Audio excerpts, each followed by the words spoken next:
Tatlo ang patay sa walang habas na pamamaril sa isang supermarket sa Arkansas sa Amerika. We are live here at Mad Butcher in Fordyce, and there is a shooting going on.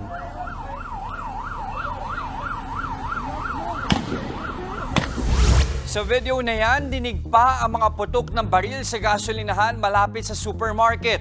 Rumesponde ang mga pulis pero dalawa sa kanila ang sugatan matapos makipagbarilan sa sospek. Gumanti ang mga pulis hanggang sa tamaan ng gunman. Isinugod siya sa ospital bago inaresto.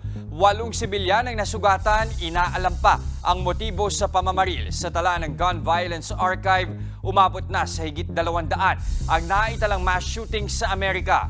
Dahil sa mga insidenteng ito, mainit pa ring debate sa Amerika ang gun control. Mga kapatid, Jess De Los Santos po. Iba na ang may alam at may pakialam sa panahon ngayon. Para sa tuloy-tuloy na balitaan sa Frontline kahit weekend, mag-follow at mag-subscribe.